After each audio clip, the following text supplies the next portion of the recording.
della struttura delle fiabe, il significato, quindi abbiamo analizzato i ruoli nelle fiabe, i ruoli fissi, e quindi da qui siamo partiti per capire il ruolo della donna all'interno della fiaba. Allora, come sempre ho iniziato da una storia di prossimità, cioè da ciò che è vicino a loro, e quindi sono partita dalle fiabe calabresi, quindi da questa raccolta di fiabe di Letterio di Francia, uno scrittore di Palmi, di cui poi vi parlerà ampiamente Ludovica.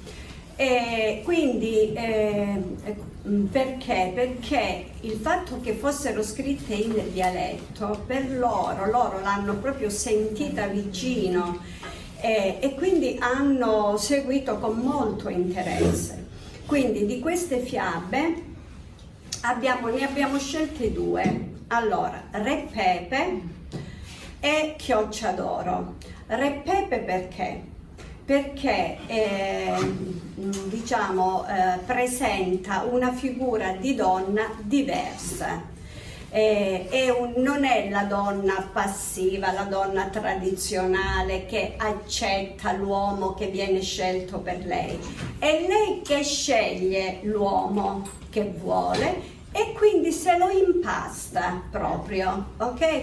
E lo rifà fin quando non viene perfetto, così come vuole lei. Quindi diciamo è una figura di donna indipendente, diversa. Anche il fatto che non ci sia, a differenza delle fiabe tradizionali, dove il titolo della fiaba è sempre il nome della protagonista, invece in questa fiaba la protagonista non ha un nome, la reginotta, così generico, come nelle fiabe tradizionali scrivono per i principi. Il principe non ha mai un nome, il principe, no? E quindi il titolo di questa fiaba invece è Re Pepe, ok? Quindi diciamo stravolge quelli che sono i ruoli.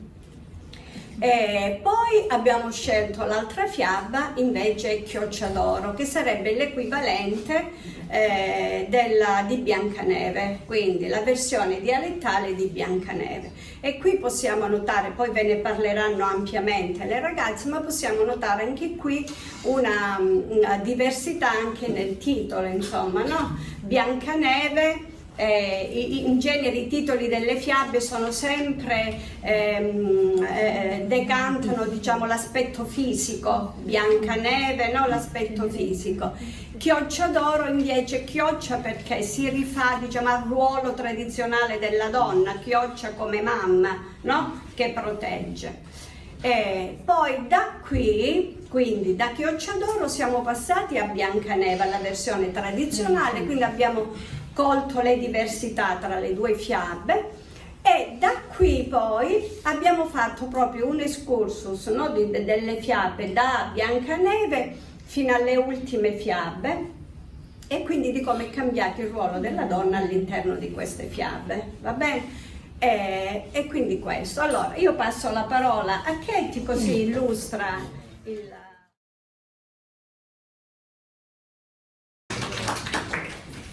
Allora, il progetto intanto è stato presentato da Paola, io sono stata una di quelli che l'ho portata avanti assieme ad altre colleghe. Era un progetto che doveva durare un solo anno. Attraverso la visione dei film Disney si dovevano cogliere quelli che sono gli stereotipi di genere, cioè i cliché e i comportamenti che vengono considerati tali non perché realmente visti, ma perché così tramanda un pochino la tradizione. Conoscete il significato di questo termine, e lo abbiamo fatto analizzando dei film della Walt Disney. Il primo anno i film analizzati sono stati Biancaneve, Mulan e Ribelle. E nella scelta dei film si è seguito un criterio di cambiamento. Cioè da Biancaneve, bella, dolce, brava nelle faccende, che si salva ed esce dalla sua situazione solo perché un principe si innamora di lei, e si innamora di lei perché è bella, perché è dolce, perché ha quei requisiti che la donna doveva avere in quel periodo, in quel particolare contesto. Siamo poi passati a Mulan. Mulan, una donna che deve vincere tutti gli stereotipi collegati al sesso femminile, cioè lei si doveva sposare ma non ha quei requisiti, non ha il garbo, non sa fare tante cose, però li acquista tutti quando si traveste da uomo, quindi per diventare qualcuno ed avere un riconoscimento deve attraversare un travestimento, deve fingersi uomo. E poi siamo passati a Ribelle. Già il nome stesso del film ci fa capire come questa ragazza, che già nel disegno disneyano si presenta diversa, capelli rossi, ricci, disordinati, non bella, dolce, con i colori armonici e belli che ha Biancaneve, è una ragazza che deve vincere dei pregiudizi. Quali sono? Quelli che, essendo figlia di re, deve sposarsi contraendo un matrimonio scelto dalla famiglia. E chi è che porta avanti questo discorso? Stranamente questo discorso lo porta proprio la madre, perché se noi andiamo a vedere certi stereotipi vengono trasmessi proprio dalle donne, dalle mamme. Sono le mamme che inculcano nei figli l'idea: devi essere così, non devi fare questo. Infatti il padre le regala un arco alla ragazza, e questo arco che cosa simboleggia? Simboleggia il volo, il fare quello che crede, mentre la mamma la veste con un corsetto stretto che simboleggia le regole che lei deve rispettare. Ma dopo uno scontro, che non sto a raccontarvi perché mica vi posso raccontare tutto il film, la mamma e la figlia si comprendono, si capiscono e si rendono conto che questi stereotipi non fanno male solo alle donne, che devono essere necessariamente belle, dolci, fragili, che possono piangere, ma fanno male anche agli uomini, perché anche gli uomini vorrebbero scegliersi la moglie che vogliono, anche gli uomini potrebbero desiderare di piangere, di commuoversi, di essere fragili. Cioè l'essere fragile o l'essere forte è un qualcosa che appartiene alla persona, non appartiene al genere. Non è che perché sei donna devi essere necessariamente debole, o perché sei uomo devi essere forte e coraggioso. E così abbiamo completato il primo anno. Il progetto è piaciuto molto, tant'è che siamo state invitate a portarlo avanti per l'anno dopo e l'anno dopo ancora, quindi 2016, la proiezione di questi 3 film che ci ha visti impegnati in 3 giornate, più 3 perché nella sala professori sopra non potevano stare più classi. E poi quello che vi volevo dire è che c'è stata una grande partecipazione. La professoressa vostra era collega nostra allora alla scuola media, e c'è stata una partecipazione da parte dei ragazzi, perché alla fine di queste proiezioni, dopo le 3 proiezioni, noi abbiamo sottoposto, questo per tutti e 3 gli anni, lo dico ora, poi non lo ripeto, abbiamo sottoposto dei questionari. I ragazzi hanno risposto, non solo hanno risposto, noi anche aiutati con delle psicologhe abbiamo tratto delle conclusioni, ma poi hanno prodotto dei lavori molto belli che sono stati apprezzati. Quindi praticamente noi siamo stati alla scuola media per un numero molto lungo di volte. Il secondo anno i film che abbiamo proiettati, mi devo scrivere perché la memoria fa il tour, La Bella Addormentata, Rapunzel e Frozen. Anche qui una serie di cambiamenti tra il primo e l'ultimo film.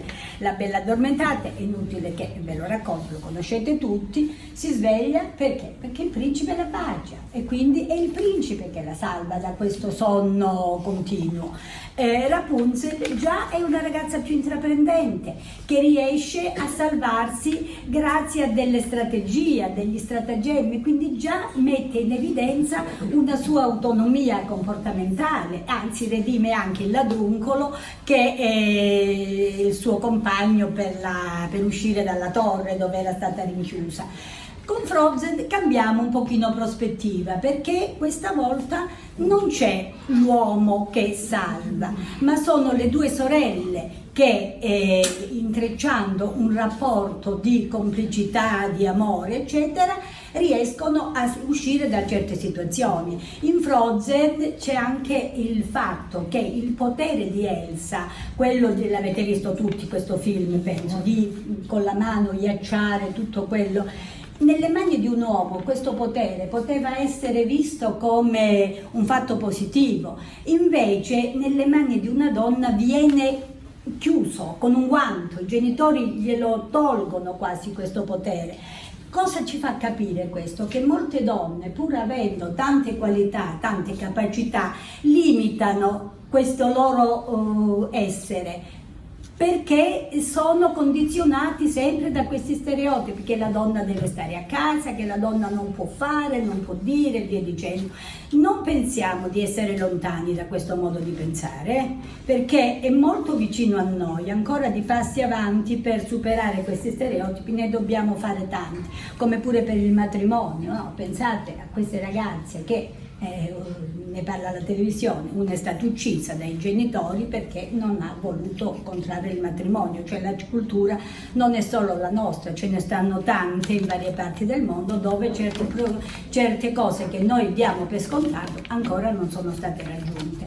E quindi in Frozen c'è il concetto di sorellanza, di unione tra le donne che anche senza l'aiuto di un uomo possono andare avanti, siano esse mamme, siano esse sorelle, siano esse amiche, e quindi questo concetto porta a un superamento di ulteriori stereotipi. L'ultimo anno, che è stato il 2018, siamo partiti con Cenerentola. Le fiabe tradizionali è inutile che ve le racconti perché chi è che non conosce Cenerentola? Anche lì lei non fa niente. Solo gli uccellini l'aiutano, le fatine l'aiutano, ma non c'è questo suo desiderio di rivalsa. E il principe che la vede bella con la scarpina piccola, che la salva e la fa diventare principessa.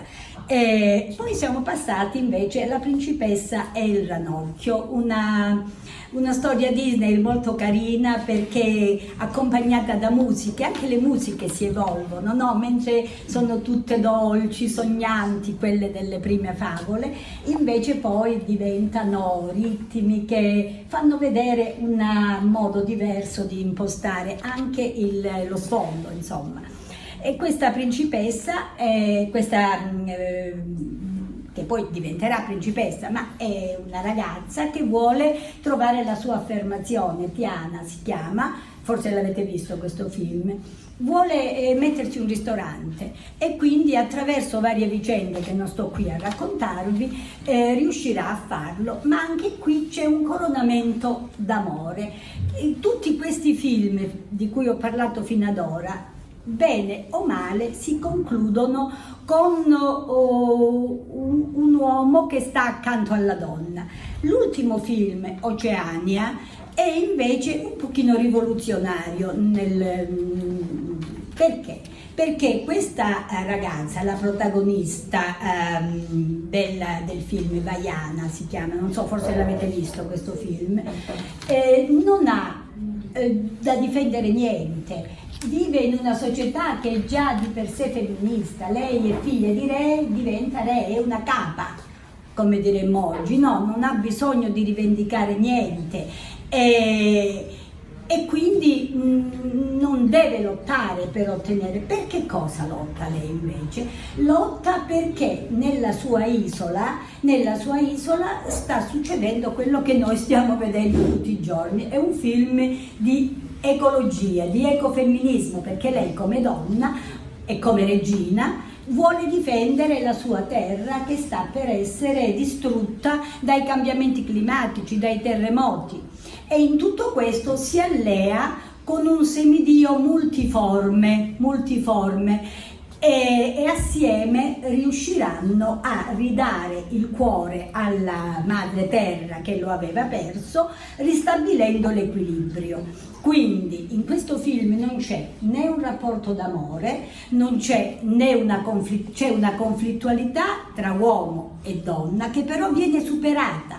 Questo uomo multiforme, questo semidio multiforme, apprezzerà le qualità di Vaiana, che è sempre sollecitata da questo spirito guida che è la nonna, e che fa capire come il passato deve essere sempre presente nella soluzione dei problemi. Si capisce che ritornare al passato a volte è fare un passo avanti, non fare un passo indietro, quindi rispettare il territorio, amare la natura per quella che è. E quindi in questo film si evidenzia chiaramente come uomo e donna possono collaborare avendo in comune non un rapporto d'amore, ma un obiettivo di carattere sociale, culturale, politico, e quindi si conclude in questo modo la vicenda, che fa vedere proprio come queste qualità devono essere incarnate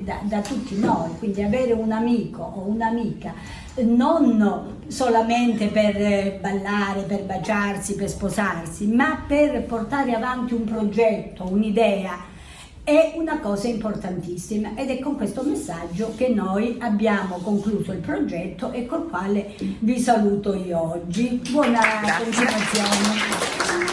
Lettere di Francia nacque a Parmi nel 1877 in una famiglia da modeste condizioni economiche. Dopo una serie di sacrifici riesce a conseguire la sua maturità nel 1895. Successivamente, nel 1897, si iscrive all'Università di Messina, al corso di lettere, dove coltiva gli studi di novellistica e di letteratura. Nello stesso anno riceve una borsa di studio nell'Università Normale di Pisa, dove nel 1901 consegue la sua laurea con una tesi su Francesco Sacchetti, novelliere. Diciamo che la letteratura è sempre stata una cosa che ha appassionato l'autore, e appunto per questo dal 1902 al 1908 inizia la sua carriera da insegnante nelle scuole di Parma o anche Torino, dove in alcune di queste diventa anche preside. Siccome diciamo ha sempre avuto una passione per la letteratura, inizia anche la sua carriera da scrittore, dove nel 1929 pubblica la sua opera più importante, ovvero Fiabe e novelle calabrese, tra l'altro il libro che stiamo leggendo in classe. Di queste storie abbiamo letto, come ha detto anche la mia professoressa, la storia di Re Pepe e di Chiocciadoro, che corrisponderebbe alla Biancaneve. La particolarità all'interno di questo libro sono presenti 61 fiabe e novelle e appunto sono state tradotte dal calabrese all'italiano. Allora spiega che ci sono due edizioni, no? All'interno del libro ci sono due edizioni, una parte dialettale che appunto veniva tramandata all'autore, veniva tramandata oralmente da parte di molti abitanti del paese, e l'autore le trascriveva su carta, mentre invece il libro presenta anche una versione italiana delle storie in modo tale che tutti quanti potessero conoscerle. Ok, no. Allora, la versione dove c'è il dialetto dell'italiano è, come si chiama? Fiabe e novelle calabrese. Poi ce n'è un'altra edizione, l'edizione minor, no? Che è scritta solo in italiano e si chiama proprio Re Pepe e il vento magico. Ecco, queste sono le due. Questa è solo la versione in italiano e questa invece ci presenta tutte e due le versioni. Allora, presenta il libro, dai il tuo libro. Ok, appunto, come detto anche prima, all'interno del libro sono contenute 61 fiabe e novelle calabresi. Le storie che noi abbiamo letto sono state sia Re Pepe che... Allora, Re Pipi parla di, appunto, di questa reginotta che viveva da sola con il padre perché la madre era morta ed era in età di maritarsi. Però alla reginotta le arrivavano tante richieste di matrimonio da marchesi e re di altri paesi, però non aveva accettato nemmeno una. Perché infatti un giorno il padre poi gli chiese il perché non avesse accettato le proposte dei re dei marchesi e disse che voleva crearselo lei per conto suo marito. E infatti il padre gli diede 6 kg di un quintale di farina, un quintale di zucchero e la reginotta si chiuse in una stanza per ben 6 mesi. La prima volta non gli piacque tanto e poi si mise a rifarlo di nuovo e questa volta gli piacque. Però c'era un problema, ancora non parlava. E infatti Ma al posto della bocca cosa ha messo? aveva messo un peperoncino rosso al posto della bocca, Che è simbolo? che è simbolo della Calabria. No? E poi il padre appunto gli domandò il perché non parlasse ancora e lei gli rispose di aspettare ancora un po'. E quindi ogni giorno per 6 mesi si metteva dentro questa stanza e gli cantava una filastrocca. Te la ricordi la filastrocca? Leggila, dai. Leggila in italiano o in dialetto? La vuoi leggere in dialetto? No, va bene. È strano, adesso non leggono più il Non dialetto. leggono, hanno difficoltà a leggere. Col Sì. dialetto. Dai. Allora, era il pepe fatto a mano, senza penna e calamaio, 6 mesi a setacciarti, 6 mesi ad impastarti. 6 mesi a sfarinarti, 6 mesi a rimpastarti, 6 mesi lì dentro ad aspettare sperando di sentirti parlare. Gli cantò questa filastrocca per ben 6 mesi, fino a quando poi lei non cominciò a parlare. Dopo questi 6 mesi, subito che incominciò a parlare, decisero di sposarsi. E dopo che si sposarono però non uscirono più di casa. Infatti un giorno il padre gli chiese il perché. E allora la reginotta decise di uscire in carrozza con Re Pepe. E dopo che camminarono per un bel po' con la carrozza, Re Pepe decise di scendere e di fare 2 passi a piedi. Però arrivò tanto vento e lo volò via. E la reginotta tornò a casa ed era dispiaciuta e si chiuse dentro una stanza per tanto tempo con i suoi dispiaceri. Fino a quando un giorno non decise di prendere un cavallo e andarlo a cercare. Camminò a lungo fino a quando non si fece notte. Però non sapeva dove andare perché giustamente nel bosco c'erano gli animali e lei aveva molta paura. Però vide in lontananza una piccola casa e decise di andarci. Lì dentro trovò un vecchietto che la accolse e dopo che lei gli raccontò la sua storia, il vecchietto le disse che doveva andare ancora un po' più avanti e che avrebbe trovato suo fratello. Però gli dà una castagna. Gli abbiamo l'aiutante e il mezzo magico. Camminando ancora per molto, il giorno dopo trovò quest'altra casa dove si trovava il fratello dell'altro vecchietto e gli raccontò sempre la storia e stavolta come dono gli diede una noce e gli disse sempre di andare ancora più avanti che avrebbe trovato l'altro suo fratello. E fece lo stesso tragitto e l'ultimo fratello come regalo gli diede una nocciolina e gli disse che andando più avanti avrebbe trovato un castello dove si trovava la draga che aveva rapito appunto suo marito e inoltre gli disse che doveva passare, gli doveva dire alla draga se poteva passare una notte con suo marito. Infatti poi andò, e lei lo fece, e andò lì, la sera mangiarono insieme, però notò che dentro al vino dentro al vino di Re Pepe, la draga metteva l'oppio per farlo addormentare, così non si svegliava il giorno dopo. Così durante la notte dormiva, no? Quindi lei era tranquilla, la draga. E infatti quando poi la reginotta e Re Pepe si chiusero nella stanza, e la reginotta continuò a chiamarlo, però lui appunto non rispondeva. Per avere un'altra possibilità il giorno dopo, ha rotto la castagna che le aveva dato il vecchietto, però era sempre la stessa storia, cioè non gli rispondeva. È successa anche la seconda volta con la noce e la terza volta con la noce, fino a quando poi, siccome vicino al castello c'era un carcere, e ovviamente i detenuti si lamentavano, perché sentivano sempre la reginotta lamentarsi, e quindi decisero di dirglielo a Re Pepe la mattina dopo, e la sera, prima di andare a dormire, decise di non bere il vino. Capì che della draga, infatti non lo besse, beve, e poi non lo beve, e infatti la sera si sveglia, la sentì, e decisero di scappare. E la draga era molto dispiaciuta, era arrabbiata, e decise di ammazzarsi. E decisero di scappare. Appena tornarono di nuovo al palazzo, e fecero una cerimonia insieme a tutti i cittadini per il ritorno del Re Pepe. E come finisce?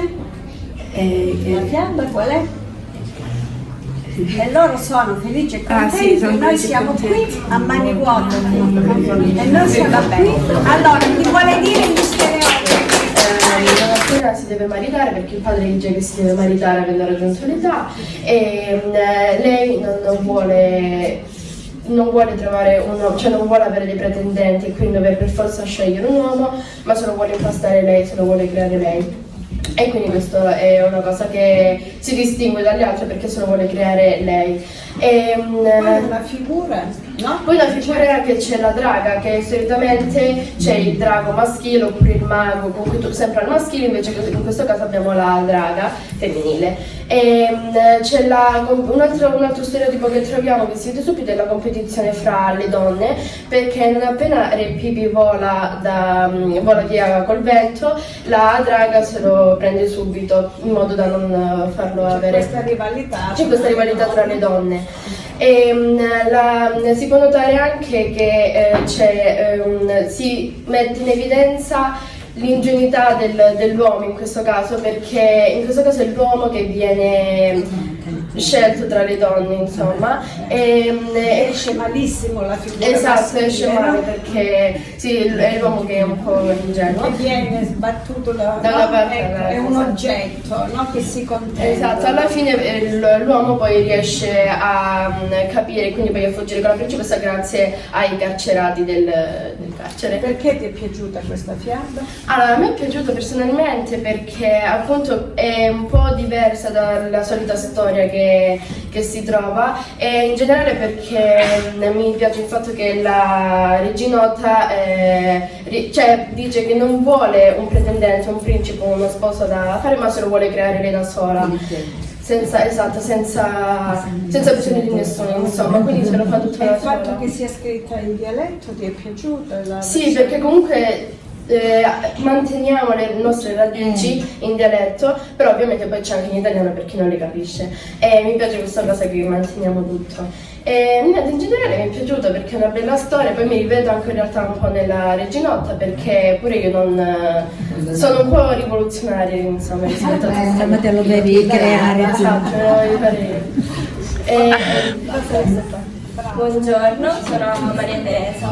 Allora, partiamo già col dire che Chiocciadoro, appunto come detto prima, equivale a Biancaneve.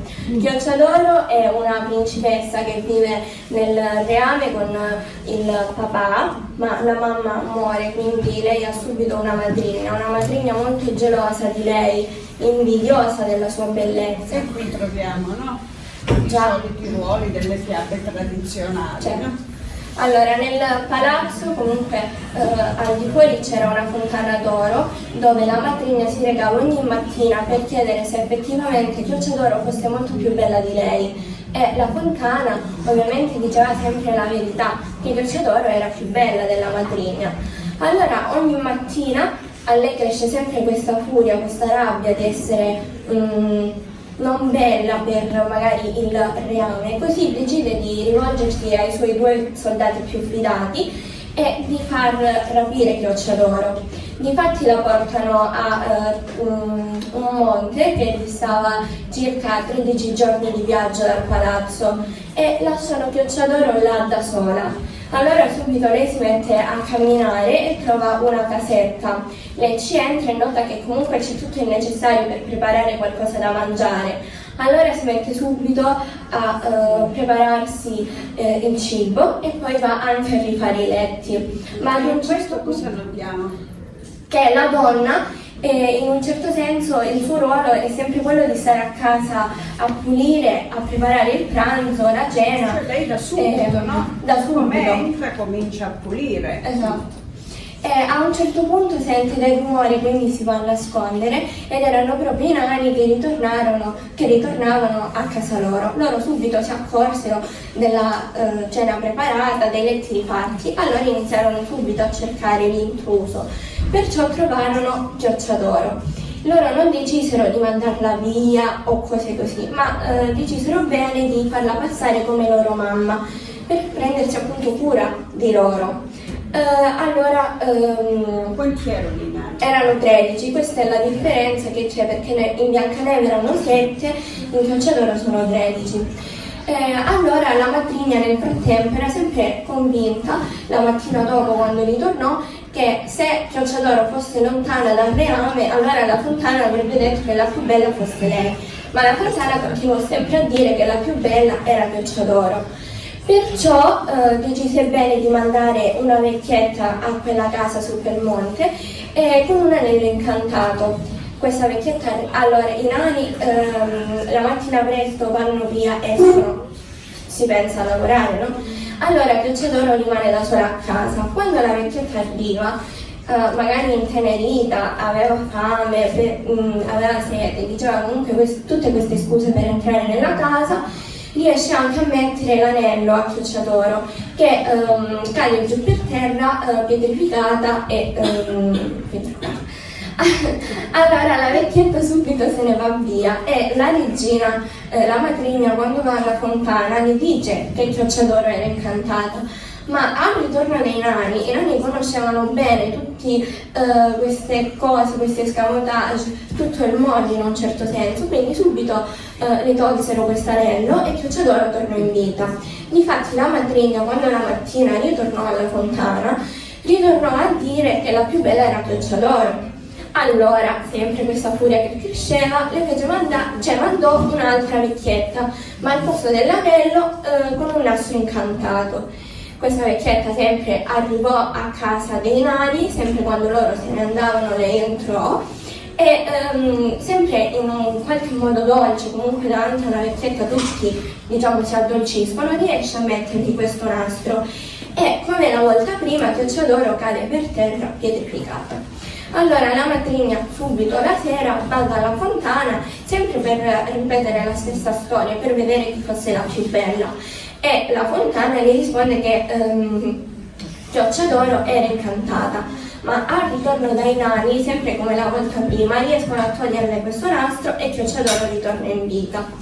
E allora la mattina del giorno dopo la matrigna è andata molto presto alla fontana proprio per vedere se effettivamente la più bella del reame fosse lei, ma la fontana gli tornò a dire che era Chiocciadoro. Allora per la terza volta decise di andare lei personalmente a casa dei nani si travestì e preparò delle pere velenose, ma i nani la sera, dopo quelle 2 volte che era accaduto, avvisarono Chiocciadoro la mattina seguente di non aprire a nessuno e di starsene sopra. Ma quando la matrigna arrivò fuori da questa casa, vede i nani andarsene via, iniziò a fare una sorta di fruttivendolo, nel senso che iniziò a dire chi volesse queste pere velenose, caramellate però. Allora Chiocciadoro le venne voglia e quindi aprì a questa signora, alla matrigna, che riuscì a far mangiare la pera a Chiocciadoro dicendole: tu mangiala che poi decidiamo insieme il prezzo, lo scegli tu. Allora Chiocciadoro cadde per terra morta. La matrigna intanto scappa e ritorna al palazzo. Quando i nani tornano si rendono conto di quello che era successo e che non c'era più nulla da fare perché ormai era morta, ma la misero in una tomba che lasciarono poi in casa e diciamo che se la piansero per all'incirca un mese, quando poi invitarono a casa loro il principe. Fecero appunto questo pranzo e dopo il principe iniziò a girare la casa dei nani, dove ritrovò Chiocciadoro. Lui subito pretese di portarsela a palazzo. I nani all'inizio non volevano, perché volevano ancora tenersela per sé, si erano affezionati. Ma lui subito aveva dato quest'ordine che la voleva per forza. Quindi iniziano questo viaggio verso il palazzo, ma proprio in questo viaggio diciamo che Chiocciadoro si sente male, vomita e ritorna in vita. Perciò subito lei vuole subito tornare dai nani proprio per ringraziarli per tutto quello che avevano fatto e alla fine il principe fa anche diciamo la proposta a Chiocciadoro di sposarsi. Allora fanno questo matrimonio e al palazzo invitano tutti i re e le regine e quindi a questo matrimonio parteciperanno poi anche il padre e la madrigna. Il principe decide bene anche di raccontare la storia della sua sposa, quindi decide di chiudere tutti all'interno e di non far uscire nessuno. Racconta questa storia e nel mentre la matrigna aveva capito, perché aveva capito ormai che Chiocciadoro fosse sua figlia e se la diciamo voleva scamparsela, ma il principe non fece aprire, meno male direi. Allora racconta questa storia ed effettivamente poi Chiocciadoro si rivolge al padre dicendo: questa è la donna che voleva uccidermi. Allora poi le fanno una vendetta. Chiocciadoro infatti propone di farla trascinare da un asino per tutto il giro del mondo e quindi finalmente la matrigna ha la sua punizione mentre appunto Chiocciadoro e il principe continuano a vivere felici e contenti dopo il matrimonio. Brava! Allora, buongiorno. Allora, gli stereotipi che c'è in questa fiaba sono molti, già appunto dal titolo, perché comunque già Chiocciadoro è definita come chioccia, quindi con il solito ruolo della mamma che diciamo deve accudire i figli. Quando si reca dai nani appunto subito si mette a fare le classiche faccende di casa, quindi le solite cose che vengono fatte da una donna. Inoltre la donna è molto ingenua perché diciamo non riesce a vivere senza il solito principe che la deve salvare, infatti Chiocciadoro è anche salvata dal principe, e l'uomo però è molto più dipendente dalla donna rispetto alla donna dall'uomo. E ci sono moltissime differenze per quanto riguarda Chiocciadoro e Biancaneve, ad esempio già gli oggetti magici che in Chiocciadoro sono l'anello e la stringa colorata e la pera, mentre in Biancaneve sono il pettine, il nastro colorato e la mela avvelenata. E anche i nani, perché in Chiocciadoro sono 13 mentre in Biancaneve sono 7. E anche la bara è diversa perché in Biancaneve la bara è di cristallo mentre Chiocciadoro non specifica diciamo di che cosa sia fatta effettivamente la bara, ma anche la differenza per quanto riguarda il modo di salvare la principessa, perché in Biancaneve viene salvata portata diciamo sulle spalle dai soldati che poi diciamo la fanno cadere e quindi sputa il pezzo di mela avvelenata, mentre in Biancaneve in Chiocciadoro è a causa dei movimenti della carrozza sempre per i dossi il modo in cui diciamo sputano la mela. Mi dici perché ti è piaciuta questa fiaba? Fai la tua riflessione? Sì, allora questa fiaba mi è piaciuta anzitutto perché diciamo è il modo di raccontare sempre una classica principessa, però più legata a noi perché è la versione calabrese, diciamo, e anche il fatto di magari modificare un po' più cose per renderla più, diciamo, legata alla nostra terra. E sì, mi è piaciuta molto come fiaba. Prima di affrontare la questione degli stereotipi femminili, occorre definire alcuni concetti fondamentali preliminari alla trattazione di questo argomento. Innanzitutto il concetto di genere. Il termine genere appartiene per la prima volta a persone femministe americane, le quali hanno posto l'accento sulle dimensioni sociali, delle distinzioni sessuali e di quel che ne deriva. La sociologa femminista Anne Oakley afferma che, mentre la parola sesso fa riferimento alle differenze biologiche riscontrabili tra maschi e femmine, il termine genere rinvia ad aspetti propriamente culturali. Secondo l'autrice si pone la necessità di ammettere l'invarianza del sesso tanto quanto la variabilità di genere. Più specificatamente, la nozione di genere è stata introdotta per distinguere le differenze psicologiche, sociali e culturali assunte come mutevoli nel tempo e variabili da cultura a cultura, dalle differenze biologiche fra i due sessi, ritenute fisiologiche, dunque fisse e immutabili. Con il termine stereotipo ci si riferisce a qualsiasi opinione rigidamente precostituita e generalizzata, cioè non acquisita sulla base di un'esperienza diretta e che prescinde dalla valutazione dei singoli casi su persone e gruppi sociali. In senso figurato essa è indicativo di una rappresentazione o di una fissità immutabile. Gli stereotipi in generale sono schemi mentali di interpretazioni della realtà per categorie. Gli stereotipi di genere sono quelle rappresentazioni o immagini comuni e semplificati delle realtà che in ogni cultura attribuiscono determinate caratteristiche alle donne, agli uomini e ai rapporti tra di loro. L'uso degli stereotipi di genere conduce ad una percezione rigida e distorta della realtà che si basa su ciò che noi intendiamo per femminile e maschile e ciò che ci aspettiamo dalle donne e dagli uomini. Nella maggior parte dei casi la differenza di genere nelle fiabe si realizza tramite due figure principali, ovvero un principe e una principessa. Nella maggioranza delle fiabe, soprattutto targate Disney, il titolo dei film coincide sempre con quello della protagonista delle vicende narrate. Nella maggior parte dei casi, però, la principessa di turno è ben lontana dall'essere la combattente attiva, artefice del proprio destino, e si limita a dipendere dal principe per diventare un'adulta realizzata. C'è così una varietà di nomi ed eroine accomunate da un unico destino e dalla medesima subordinazione. Sono reali, belle, buone e gentili, ma di fatto inadeguate alla sopravvivenza. In qualunque tempo, luogo o con qualche aspetto ci si trovi, il destino è sempre comune. Ci viene mostrato un'eterogeneità di protagoniste, ma desideri e obiettivi appiattiti e unici. Dei principi invece raramente conosciamo, ci ricordiamo, i nomi. Sappiamo poco delle loro vite e delle loro personalità. Quello che importa è ciò che essi rappresentano. Il coraggio, la determinazione di seguire le proprie ispirazioni, allontanandosi dal proprio ambiente e avventurandosi in mondi sconosciuti e affascinanti, al fine di salvare la principessa di turno e di diventare adulti realizzati. Non importa chi siano, ma ciò che essi personificano. Accanto alla figura della donna, buona e nativa, docile e remissiva, che per questo viene sempre premiata, si affiancano altri prototipi di figure femminili. Si tratta di donne che non sono generalmente né mogli né maghi e per questo rappresentate come streghe malvagie oppure come fate buone. Entrambi i personaggi non umani, ma fantastici che agiscono, in negativo o in positivo, tramite doti non loro, le magie. Oltre ai caratteri propri dei protagonisti, altri elementi caratterizzanti le fiabe che contribuiscono ad accettare le differenze di genere sono l'uso degli aggettivi. I maschi vengono qualificati con qualità positive, sicuro, coraggioso, concentrato, avventuroso, saggio, e le femmine sono connotate in modo spregiativo con debolezza o fragilità, antipatica, civetta, vergognosa, servizievole. Gli spazi. Il genere femminile è associato a spazi chiusi, in una dimensione privata e familiare, casa, castello. Il genere maschile è associato a spazi aperti proiettati in un contesto pubblico lavorativo. Gli stereotipi di genere però negli anni sono cambiati, molto rigidi nelle fiabe classiche e messi in discussione in quelle recenti. Le prime principesse divenute famose nell'immaginario collettivo sono Biancaneve e Cenerentola. In queste fiabe, sin dalla scelta del nome delle protagoniste, emergono forti stereotipi che richiamano le loro qualità estetiche o le loro devozioni per il lavoro domestico.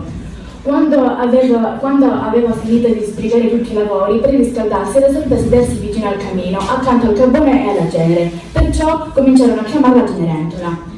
Diede alla luce una bimba bianca come la neve, rossa come il sangue e con i capelli neri come l'ebano, e per questo la chiamarono Biancaneve.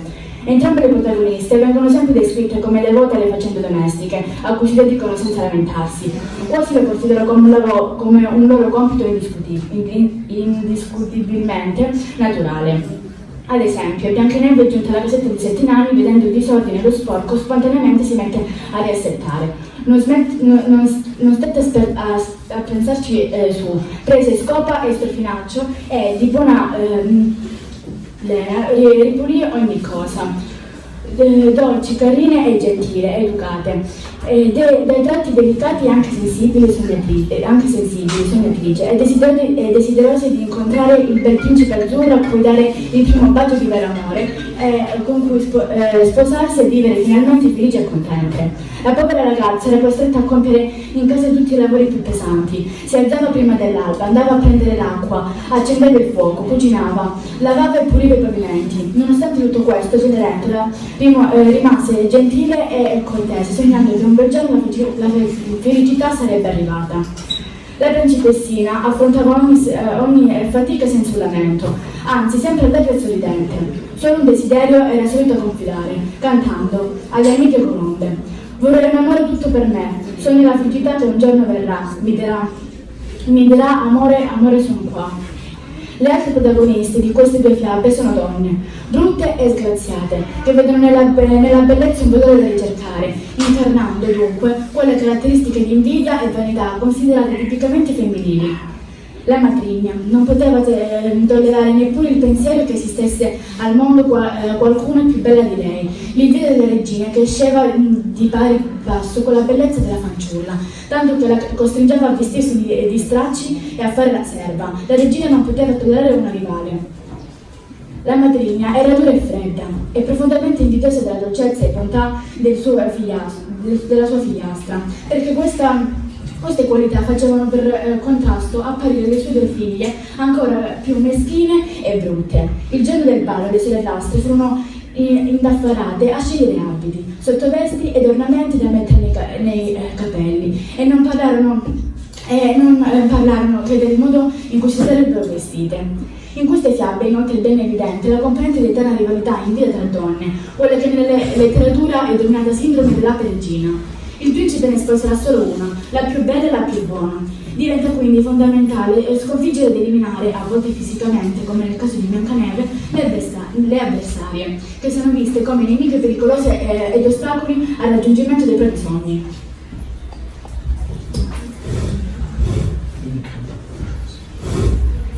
Biancaneve. Inoltre si può facilmente riscontrare una costruzione stereotipata anche del genere maschile. Gli uomini sono generalmente rappresentati e desiderati forti, belli, alti,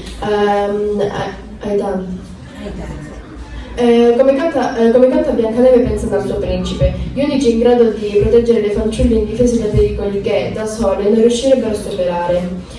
Inoltre è sempre l'uomo a scegliere di sposare, mentre la donna sembra accettare passiva, ma soddisfatta. La decisione, poiché il suo unico desiderio è incontrare l'uomo che la rende felice. In realtà lei accetta il salvataggio che le viene da un uomo come unica risorsa, ma non è poi certo che costui la tratterà meglio di quanto sia stata trattata finora.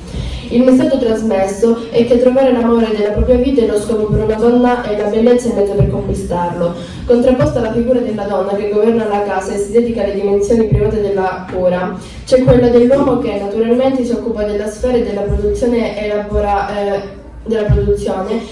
faticosamente trascurando la cura di sé e della propria abitazione. I nani dissero: se vuoi provvedere alla nostra casa, cucinare, fare i letti, lavorare, cucire e fare razze e tenere tutto in ordine e ben pulito, puoi rimanere con noi e non ti mancherà nulla. La mattina i nani andavano nei monti in cerca di minerali e di oro. La sera ritornavano e la cena doveva essere pronta. Si può inoltre osservare un diverso atteggiamento verso i lavori domestici da parte della protagonista, mentre sono percepiti come una fatica quando imposti da altre donne della famiglia, sono invece piacevolmente svolti e naturalmente accettati quando è l'unica presenza femminile in una casa abitata unicamente da uomini. vi è l'esaltazione della figura femminile, modesta che svolge lavori più umili, mantenendo intatta la propria purezza e virtù. In Biancaneve e Brontola dà voce ad una visione maschilista del genere femminile che induce a diffidare delle donne, a considerarle come un pericolo, come qualcosa da cui rifuggire che porta ad associare, come dice un detto popolare, donna a danno. Infine, possiamo osservare che la convivenza tra Biancaneve e 7 figure maschili non suscitò all'epoca scalpore, poiché i nani, in quanto tali, non potevano essere considerati portatori delle virtù del vero uomo, non erano belli, forti, coraggiosi e da sposare. Brontolo. Le femmine sono tutte malvagie, usano arti subdole, o le donne, se gli dai un dito si prendono il braccio. Le due principesse fin qui analizzate, alle quali possiamo aggiungere la collega Aurora, la bella Giorgiana nel Bosco, hanno sicuramente in comune l'eccezionale bellezza fisica, che viene sottolineata costantemente dalle parole e dai comportamenti degli altri personaggi e che rappresenta il vero motore della storia. Infatti è proprio la bellezza a suscitare negli altri protagonisti sentimenti di amore e invidia che li porteranno all'azione e quindi a permettere lo sviluppo della trama. Il messaggio che ne deriva è che se una ragazza non è bella, verosimilmente non susciterà nessun tipo di emozione nelle persone che le stanno intorno e quindi nella sua vita non succederà mai nulla di eccitante o degno di essere raccontato. Facendo un salto di quasi mezzo secolo, giungendo agli anni 90, ci si rende conto di come il cambiamento del contesto storico abbia avuto ripercussioni anche sul modo di raccontare uomini e donne, i loro desideri e i loro modi di agire nelle fiabe. In questi anni ci si slega dai stereotipi che sia il maschilismo sia il femminismo hanno fatto proprio nel corso degli anni e nascono nuove favole, spesso redattate da fiabe preesistenti e nuove figure femminili più peritetiche, più grintose e intelligenti e non per questo malvagie. Ma così come nella realtà anche nelle fiabe non si è ancora giunto totalmente ad uno smantellamento degli stereotipi. Non è difficile quindi incontrare un connubio tra tradizione e modernità. Ad esempio in La Bella e la Bestia, Belle, il nome non è casuale, è dipinta ancora come gentile, bella e sensibile, sogna il vero amore, da cui non verrà più semplicemente scelta o salvata, ma che sarà lei a scegliere, non più secondo canoni puramente estetici, ma guardando oltre le apparenze.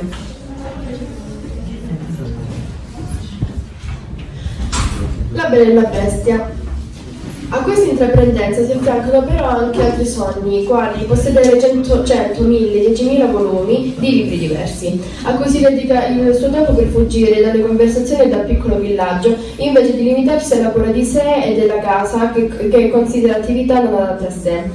È la prima volta infatti che appare tra le principesse Disney una ragazza istruita e di cui viene sottolineato questo aspetto. Scherzosa, si allacciò un fazzoletto sotto il mento, imitando le breve massaglie che incontrava al mercato. Ma certo, caro marito, tutto quel che desideri, caro marito, rise divertita. Come ti sembro? Non mi pare proprio il ruolo adatto a me. Alla bellezza si aggiungono anche altre qualità di coraggio, quali coraggio, testardaggine, disinteresse per l'opinione degli altri compaesani che la giudicavano strana, originale, stravagante, diversa, in quanto non conforme ai modelli tradizionali femminili dominanti. In particolare sono il rifiuto della corte di Gaston, alto, forte, attraente, ritenuto da tutti il miglior partito del paese, e la sua abitudine a leggere e a suscitare stupore. Gaston, strappandole il libro dalla mano. Sarebbe ora che tu ti togliessi dalla testa questi libri. Ormai ne parla tutta la città. Non è giusto che una donna legga. Le vengono strane idee e incomincia a pensare. Però un po' strana lo sei davvero. Come fai a non piacerti, Gaston? È semplicemente bellissimo. Tutte le ragazze del paese ne sono innamorate. Hai rifiutato l'unica cosa certa, il matrimonio con il migliore partito del paese.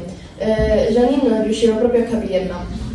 Beh, non sarebbe mai diventata una mogliettina che passava la vita a cucinare selvaggina, a massaggiare i piedi dello stanco calciatore e a tirare su serio 7 ragazzotti robusti e stupidi come il padre. Da sottolineare il fatto che rispetto alle protagoniste femminili delle fiabe classiche, prototipo delle virtù domestiche, dell'umiltà, della pazienza, del servilismo, prive di dignità e coraggio, Belle si dimostra attiva, cosciente delle proprie scelte e che va dalle relazioni tra sessi come qualcosa da costruire e non come qualcosa già deciso dal destino e dalla natura. Altro elemento di novità risiede nel fatto che non si innamora del solito canone del bellissimo principe. Il principe lo è sempre, ma aspetto di una bestia feroce.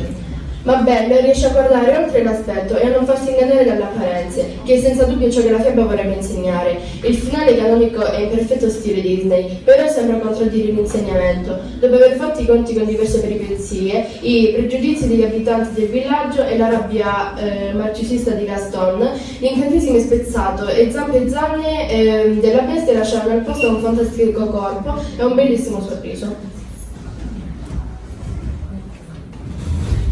Mulan. Un altro esempio che bene esemplifica il cambiamento in atto nelle rappresentazioni di genere è Mulan. Ci troviamo di fronte a un personaggio femminile Disney atipico, che già dall'inizio della storia si dimostra poco incline a piegarsi a quei ruoli che la società dei suoi tempi le imponevano, la moglie.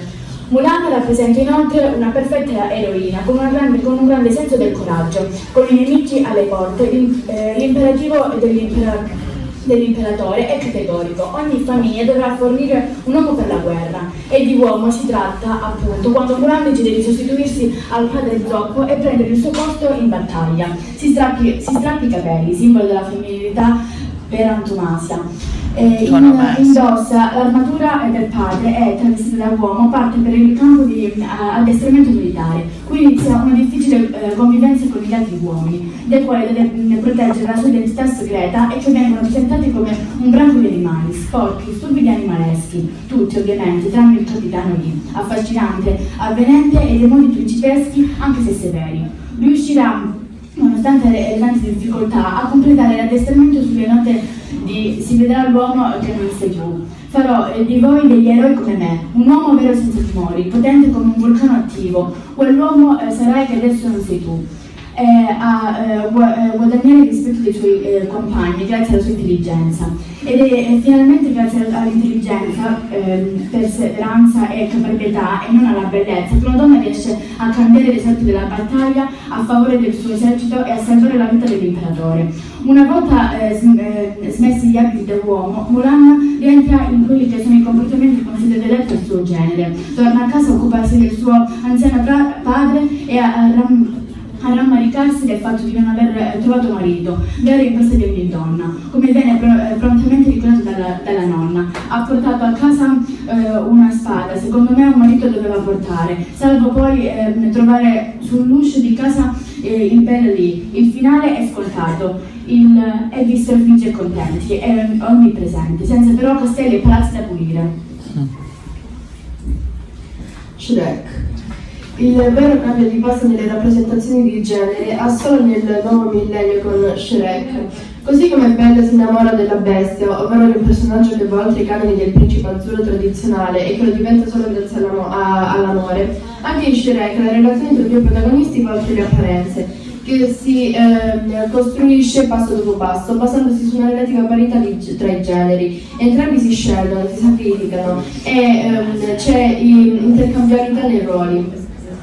Così la principessa Fiona, presentata come amante di pigna colada e lambada, viene sin da subito preferita dal principe, in un certo esempio di bellezza e virilità, in quanto basso e brutto e per nulla coraggioso, ha le peleghe più domestiche Cenerentola e Biancaneve. Fiona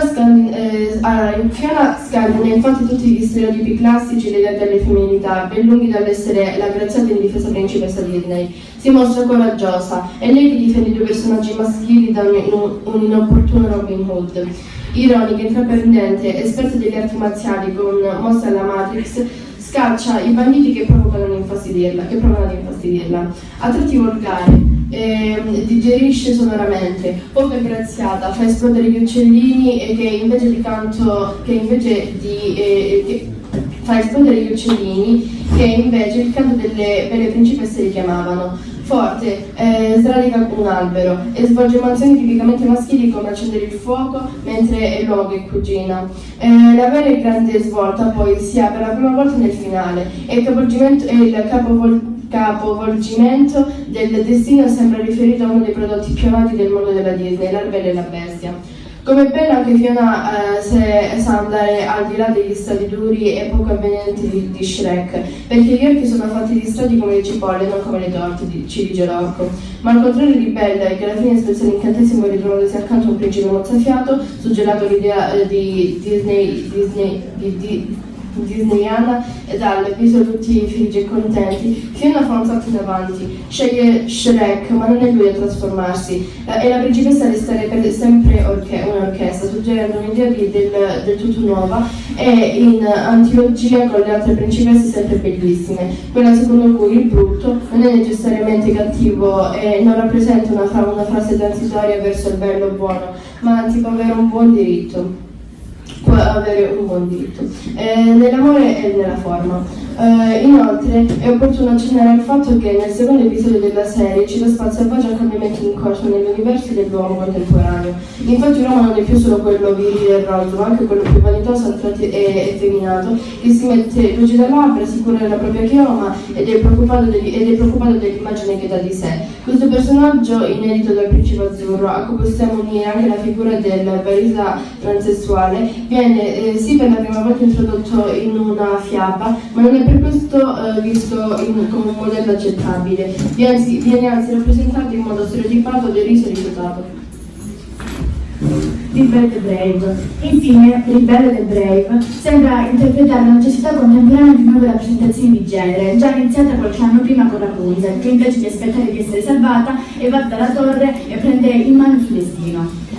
Per molti versi Brave è davvero un film coraggioso. La pellicola narra la vicenda della principessa Merida e del suo spirito ribelle rispetto alle costrizioni imposte dal suo ruolo. Va a cavallo, tira di spada, scala pareti e soprattutto usa il suo amatissimo arco, che diventa in maniera concreta lo strumento del suo riscatto. Si può dire che Merida voglia la parità tra i sessi in senso moderno. Anche la sua immagine tende a discostarsi dai canoni della bellezza tradizionale. Il viso è più tondo e spariscono i lineamenti dolci. Le chiome disciplinate lasciano spazio a ricci belli e spettinati. Gli abiti preziosi e luccicanti lasciano spazio a stoffe meno vistose e pregiati. Il verde ha la meglio sui toni rosati. Di nuovo, oltre al fatto che non sia più necessario fingersi un uomo per rivendicare la propria autodeterminazione, come accade invece in Mulan, c'è la totale assenza di romanticismo. A differenza delle antenate principesse il cui scopo della vita viene raggiunto solo nel momento in cui viene trovato l'amore, Brave si distingue da questa impostazione. Lei non ha bisogno di un principe e lo afferma con una forza e una determinazione straordinarie. Alcuni dicono che al destino non si comanda, che il destino non è una cosa nostra, ma io so che non è così. Il nostro destino vive in noi, bisogna soltanto avere il coraggio di vederlo. Inoltre viene presentato sullo schermo un rapporto che troppo raramente appare sullo schermo, il rapporto tra una figlia e sua madre. La storia di Brave è una storia femminile. La disputa tra Merida e la madre è uno scontro fra cambiamento e tradizione, portato avanti in maniera certamente accesa ma molto costruttiva. La soluzione è semplice: entrambe sono prigioniere della mentalità patriarcale ed entrambe possono liberarsene con le armi dell'amore e del rispetto reciproco, mentre gli uomini si perdono in battaglie senza fine. Le donne sbagliano, ridono, si amano e risolvono i conflitti. La risposta alla domanda su come essere libere, dunque, non è la rivalità fra Biancaneve e la regina, basata su una futile idea di bellezza, ma l'alleanza della comprensione e del mutuo ascolto. Nel rapporto tra Merida e sua madre si legge forse ciò che questa nuova favola vuole dire alle bambine: sorellanza, collaborazione, fidatevi delle donne, vecchie e nuove. La sindrome dell'ape regina appare qui scardinata. È un classico delle fiabe che da sempre hanno accompagnato la nostra infanzia. Pur essendo una delle fiabe per bambini, dove è sempre presente il lieto fine, dove il bene vince sul male, la fiaba presenta molti stereotipi. Quello principale è che la storia presenta Biancaneve come una bella ragazza, ma molto ingenua, solo perché si mostra sempre gentile nei confronti degli altri, che sfortunatamente se ne approfittano della sua bontà e cercano sempre di ingannarla.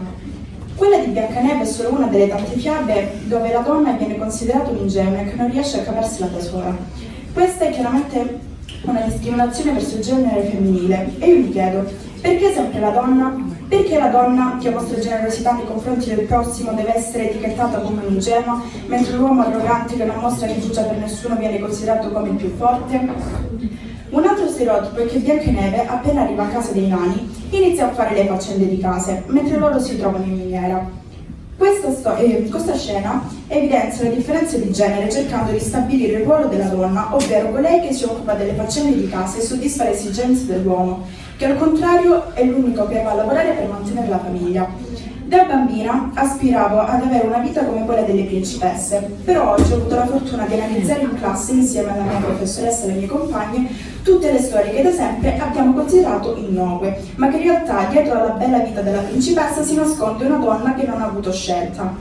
Un altro stereotipo è che Biancaneve si sia sposata con il principe per dare un lieto fine alla storia, quando in realtà lei non l'ha mai conosciuto. Biancaneve si è sposata con un perfetto sconosciuto, un uomo che passando per caso dal bosco vide la bara della ragazza e se ne innamorò della sua estetica. In tutto ciò Biancaneve stava per morire avvelenata e quando tornò in vita si ritrovò ad essere la sposa di un matrimonio tra ignoti. Purtroppo c'è lo stereotipo dove il lieto fine deve essere sempre che la principessa si sposi con il principe, come se non potesse rifiutare e sposare un altro uomo, oppure decide di non sposarsi. Fortunatamente c'è chi ha preso conoscenza della miriade di stereotipi presenti all'interno delle fiabe, come la Svezia. Di fatto in Svezia le fiabe come Biancaneve sono state abolite perché ritengono che all'interno della fiaba sono presenti molti stereotipi di genere. Infatti proprio per questo motivo dal 1998 ha imposto alle scuole di adottare dei provvedimenti per garantire una scuola senza stereotipi di genere. Ad esempio, tutti i bambini hanno avuto accesso all'utilizzo degli stessi giochi, senza distinzione e limitazioni. I libri sugli scaffali delle biblioteche scolastiche propongono diversi tipi di famiglia, con 2 genitori dello stesso sesso o genitori con figli adottivi. Infine, in molti libri sono presenti eroi di genere non identificabile, in modo che possono riconoscere sia bambini che bambine. Io sono d'accordo con la decisione della Svezia nell'abolire questa fiaba, perché il pubblico a cui si rivolge sono principalmente bambini, dove nell'età infantile ispirano i loro comportamenti a quelli dei personaggi delle fiabe. Sfortunatamente qui in Italia queste e tante altre fiabe piene di stereotipi sono presenti nelle librerie di molti bambini e mai nessuno si è reso conto del grande rischio che si sta correndo. Tanti bambini che si fanno un'idea sbagliata pensando che in questo mondo uomini e donne abbiamo dei compiti, come se fossero prestabiliti da qualcuno. Parliamo tanto di cambiamento, si parla di quei giorni ci troviamo oggi come se ci trovassimo nel futuro, ma in realtà stiamo ancora cercando di uscire dal passato. Brava! Personalmente sono d'accordo con chi afferma che è molto importante portare l'attenzione sui messaggi che queste fiabe trasmettono alle nuove generazioni, perché ciò che si apprende nei primi anni di vita si radica profondamente nella memoria e diventa parte integrante della personalità. E certe fiabe creano degli stereotipi maschili e femminili che verranno interiorizzati dai bambini, non come uno dei mondi possibili, ma come l'unico mondo esistente e concepibile. Piano, se non capiamo. Se la faccio più bene. Continui, per cui il maschili e femminili che verranno interiorizzati dai bambini, ma come l'unico mondo esistente e concepibile per cui condizioneranno la loro vita nella società, in cui inevitabilmente li cercheranno o tenderanno a riprodurli. Quindi è fondamentale educare alla difesa delle differenziazioni e delle pari opportunità, abbattendo le disuguaglianze e insegnando anche tramite le fiabe che non esistono cose che si possono o non si possono fare in base al sesso e che non esistono doti o difetti caratteriali legati ad un genere o ad una categoria sociale, ma semplicemente capacità, pregi e difetti associati alle varie personalità, tutti uguali nella loro diversità. Non credo però che per realizzare tutto ciò bisogna mettere al bando e dimenticare certe fiabe che ormai fanno parte della storia e dell'infanzia di molte generazioni. Basta, secondo me, affiancare ad esse nuove fiabe più moderne che forniscano diversi punti di vista e nuovi modelli di comportamento, in modo da mostrare un quadro completo dei vari aspetti della realtà e di come determinate figure si sono evolute nel tempo, collocando ogni fiaba al contesto storico e culturale in cui si è scritta. Grazie. Riguardo a tutto. Quello che vuoi. Sì. Okay. Allora, mi è piaciuta molto la fiaba di Re Pipi in particolare perché ha mostrato la donna diversa da come nelle altre fiabe. Infatti è una donna molto determinata e soprattutto coraggiosa. Infatti la reginotta in particolare decide di farsi lei con le sue mani il suo sposo, quindi non si accontenta non accetta il fatto di scegliere uno qualsiasi, ma decide lei di crearselo con le proprie mani, con le caratteristiche che preferisce, come lo vuole, sia esteticamente che magari molte volte è sempre l'uomo che decide come piace la donna esteticamente, a suo piacimento, mentre questa volta è la donna che lo decide sia caratterialmente che esteticamente. Poi anche perché molte volte nelle fiabe è la donna che viene identificata come un oggetto che passa dalle mani di un uomo ad un altro uomo, è ingenua, ha bisogno di essere salvata, mentre questa volta è la figura dell'uomo che viene un po' sminuita ed è la donna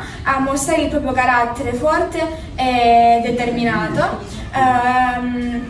Si avventura perciò nel bosco, non si arrende, percorre tutti i rischi, soprattutto si vede la donna che nelle altre fiabe è sempre rappresentata in un ambiente chiuso, in casa, che quindi aveva i suoi compiti e non aveva una vita al di fuori. Invece questa volta vediamo una donna nello spazio aperto che si muove, va alla scoperta di nuovi posti,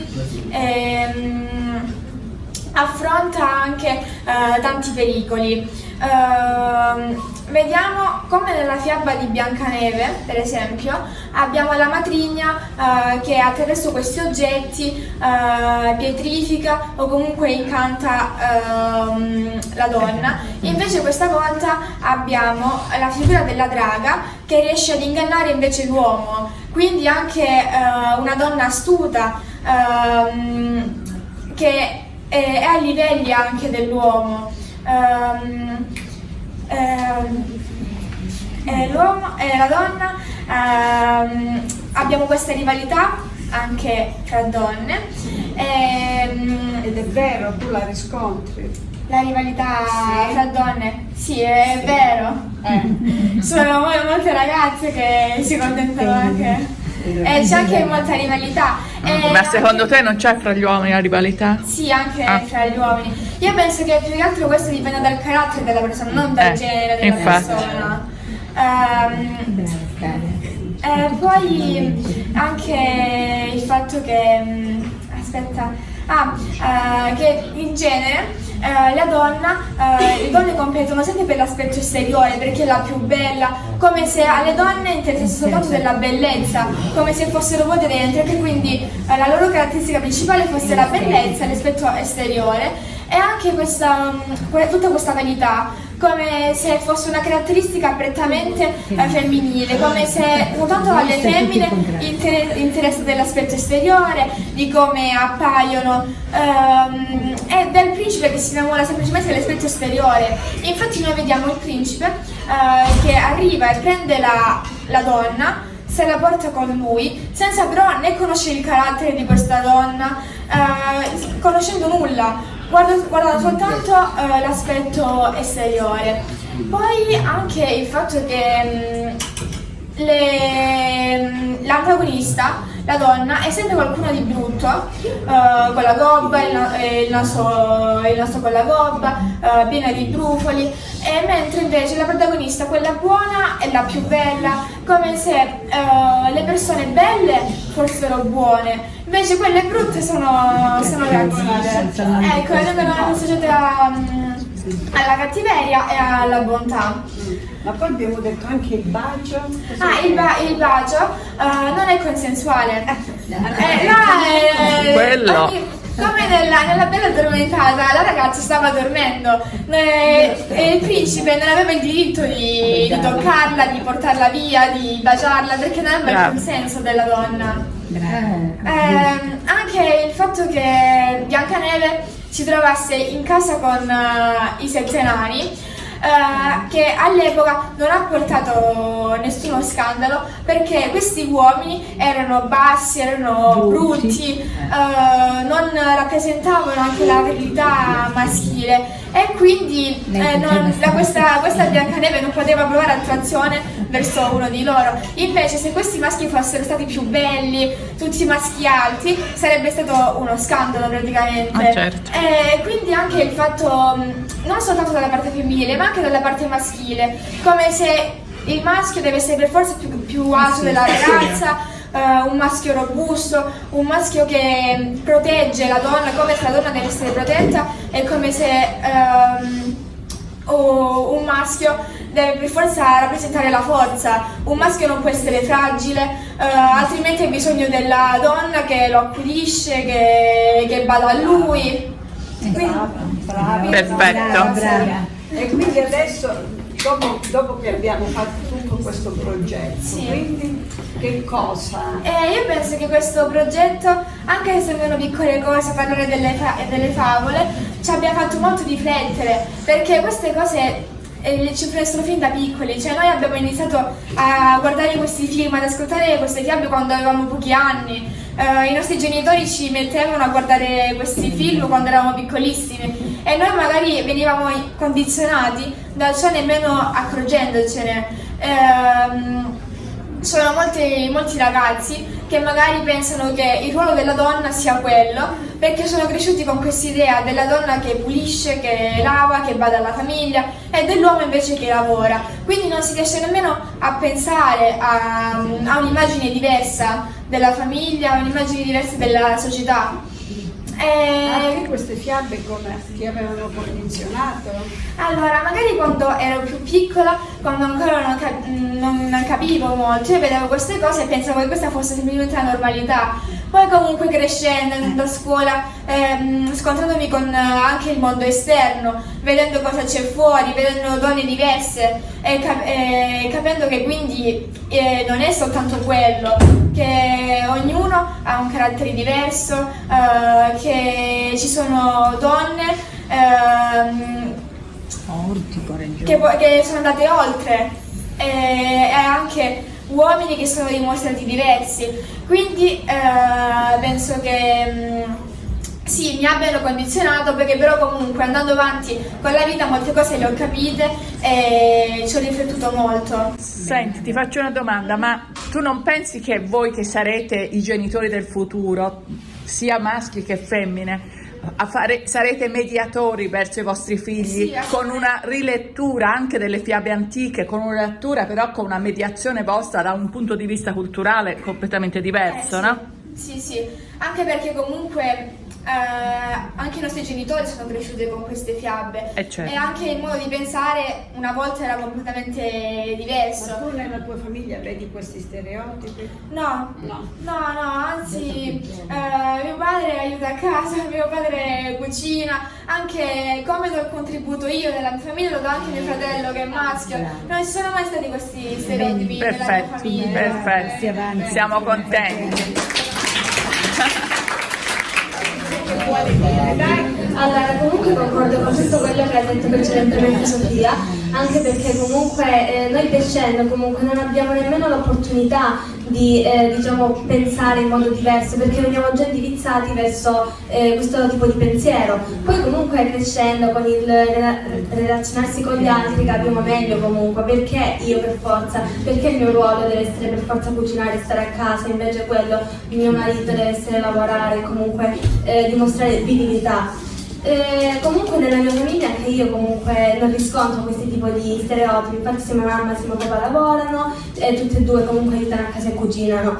Diciamo che Cosa mi dicevi di mamma ieri? sì, che allora mia mamma quando io e mia sorella eravamo piccoline comunque ci ha fatto un paio d'anni crescere, però dopo se n'è andata a lavorare anche lei, cioè non si è dovuta annullare solamente perché comunque ha concepito 2 figlie. Diciamo che tutti quanti erano contro questa cosa, dicevano ma perché l'abbandoni già a questa piccola età, ma comunque io penso sia anche un bene, infatti credo che farò così anche con i miei figli, perché già da piccolini comunque li abituerò a non attaccarsi troppo alla figura della mamma e magari anche col papà comunque qualche giorno potrebbero stare e non Anzi, Sì. Abbiamo fatto l'esempio di chi? Della Cristoforetti. Ah sì, che comunque lei ha lasciato due bambini molto piccoli e tutti quanti comunque dicevano tutti quei commenti. sì, tutti quei commenti comunque brutti che comunque affermavano che lei non era una mamma brava perché comunque stava rischiando morte, è nata 6 mesi nello spazio comunque e tutti quanti l'hanno criticata, ma comunque una donna non si deve annullare solamente per il fatto che concepisce dei figli. Grazie. Chi ha preso questo argomento? Sì, Dai, sì. si vede. È stata illustrata anche la differenza tra la definizione di sesso e di genere. Infatti col sesso indichiamo più che altro le differenze fisiche e biologiche che ci sono fra un maschio, fra una persona di sesso maschile e di sesso femminile. Col genere invece più che altro quelle caratteristiche culturali, mentali, psicologiche che si sono assunte col tempo. Quindi più che altro il modo di identificare quella persona. Io penso che durante questi anni sia importantissimo parlare di questo argomento, perché durante questi anni si è parlato molto anche in merito al tema delle persone gay, lesbiche o trans, che comunque non riescono a identificarsi bene in un genere specifico. E infatti io posso essere una persona di sesso femminile, ma potrei anche identificarmi nel genere maschile, perché magari mi sento di appartenere a quella categoria in base ai miei magari modi di pensare, di fare. Secondo me una cosa molto bella sarebbe restaurare il pronome neutro presente nel latino, che ormai è andato perso. Infatti ci sono molti ragazzi che al tempo di oggi non riescono ancora a identificarsi in un genere, non si capiscono, non capiscono cosa gli piace, non capiscono loro stessi, cosa sono, non si comprendono, e magari anche venire chiamati semplicemente con un pronome femminile può scatenare magari un po' di confusione nella loro testa. Quindi il pronome neutro, per chi non riesce a identificarsi bene, a capire bene come si sente con se stesso, sarebbe secondo me la cosa ideale. Volevi dire Sì, questo? sì, perché ne avevamo parlato in classe e visto che avevamo accennato, mi sembra... Un periodo che si scriveva con o l'asterisco Sì. oppure con la schwa, no? Sui social si sta parlando molto di questo. Però lo trovavo un po' scomodo. Io ho letto un libro, adesso ho letto un libro di Michela Murgia, mi pare proprio Stai zitta o L'uomo ricco sono io, non mi ricordo, che è fatto tutto con la schwa dopo, che no, alla fine lo leggi e non te ne accorgi nemmeno, no? Non ti accorgi nemmeno qual è l'ultima Magari ne lettera, potrei parlare però sarebbe è molto più complicato Ecco. parlare. Ecco, perché magari non siamo mai stati abituati a parlare in questo modo e ci viene molto difficile. Infatti. Io ho notato in loro proprio un'apertura, guarda. Sì, cioè, ma certo. Ma voi seguite anche tutte le influencer, no? Che ci sono. Allora, secondo me le nostre generazioni sono molto più aperte mentalmente su questi argomenti, anche per i social. Certo. Perché magari si pensa che i social sia soltanto farsi foto, farsi video, però in realtà i social, se utilizzati nel modo giusto, sono anche un mezzo di comunicazione, per esprimersi, per guardare cosa c'è al di fuori, anche delle altre culture, negli altri paesi. Quindi i social, se utilizzati nel modo giusto, ci portano anche ad essere avanti, secondo me, mentalmente, È vero.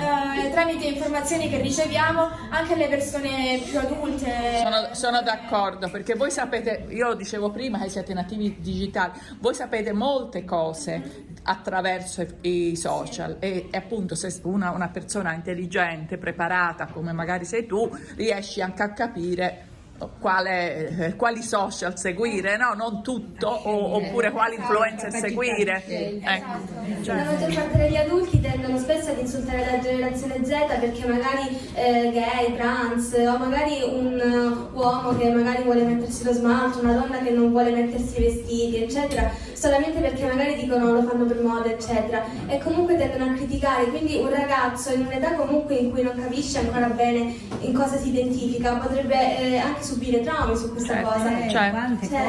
Certo, sono d'accordo, è vero. Quando insegnavo, No, ma infatti noi siamo io personalmente, ma ormai anche noi siamo sui social, infatti siamo su Instagram, eccetera, in virtù del fatto che vediamo l'utilità dei social, non è che siamo contrari.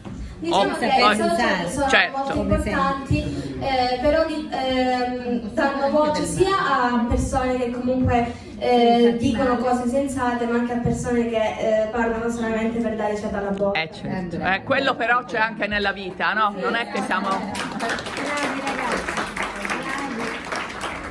No, che praticamente qui a Soverato non era come tipo cardinale, c'erano tipo persone che tipo gli piacevano le femmine, maschi e maschi, non ero più o meno abituata a questo, però tipo non mi sono stata abituata.